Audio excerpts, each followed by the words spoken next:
ya. Pertama, bahwa laporan keuangan yang disajikan oleh perusahaan itu sudah sesuai dengan prinsip pelaporan keuangan yang berlaku secara umum.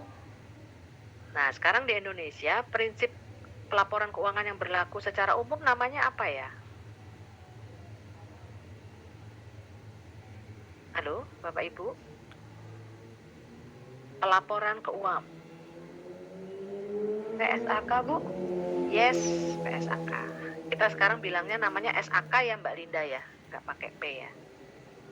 SAK. Oke, ya. Nah, betul seperti yang Mbak Linda bilang, PSAK atau SAK atau ya sama ya. SAK itu kumpulannya, PSAK itu per modulnya. Betul, jadi harus disesuaikan dengan prinsip pelaporan yang berterima atau berlaku umum atau berterima umum. Kalau di kita dalam tanda kurung PSAK. Kemudian yang kedua, tidak ada salah saji material. Yuk dicatat. Jadi ukuran dari audit laporan keuangan ada dua. Sesuai dengan prinsip berlaku umum dalam kurung PSAK. Yang kedua, tidak ada salah saji material. Makanya di auditing 1 kita belajar materialitas, bagaimana menghitung materialitas. Sampai sini bisa dipahami?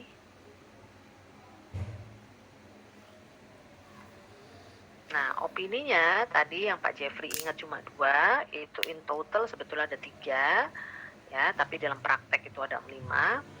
Jadi ada yang namanya WTP, wajar tanpa pengecualian.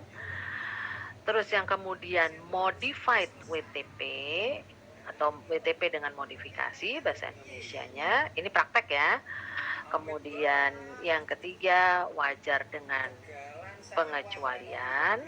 Kalau tadi yang nomor 1 tanpa, yang ketiga ini dengan pengecualian. Yang ketiga disclaim, yang keempat adverse, menolak memberikan pendapat. Tapi nanti urayanya atau per konsepnya dari keempat opini itu membawa konsekuensi yang 2 tadi. Jadi kalau WTP itu ya wajar tanpa pengecualian itu nilainya A. Ya, kalau di penilaian kita nih ujian tuh nilainya A. A itu kalau apa? Oh, kalau laporan keuangannya sudah sesuai dengan PSAK. Apa yang sesuai dengan PSAK? Pengakuan, pengukuran, penilaian, pencatatan, pengungkapan. Jadi ada 5P di situ. Di PSAK 5P ya. Jadi PPP yang lainnya sudah cocok dengan PSAK. Oke, cocok. Ukuran yang kedua apa? Tidak ada salah saji material. Oke, so kita hitung dulu materialitas. Ya, kita hitung materialitas, TB-nya berapa, saldo total asetnya berapa, saldo per akun besarnya berapa, TB di laporan laba ruginya berapa, baru kita hitung. Itu ada rumusnya. Nanti dibuka lagi di auditing 1. Cara menghitung materialitas. Dapat tingkat materialitas, cek. Begitu ada kesalahan, dicek dulu dengan tingkat materialitas, dicocokin, disandingkan. Oh, ini di bawah tingkat materialitas. Oke, berarti tidak ada salah saji yang sifatnya material. Jadi pertanyaannya sekarang, apakah laporan keuangan boleh salah? Silakan dijawab. Boleh, Apakah Bu. laporan keuangan boleh selama Transaksi berjalan.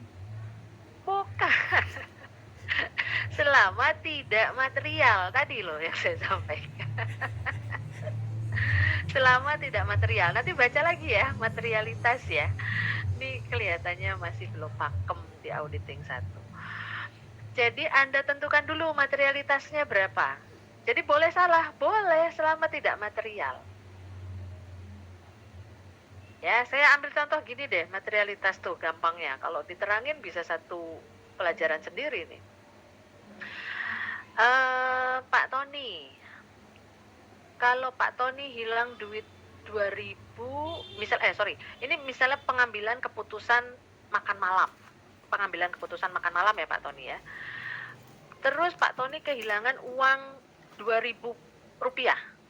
Apakah Pak Tony akan terpengaruh keputusan makan malam karena hilangnya uang Rp2.000? Enggak, Bu.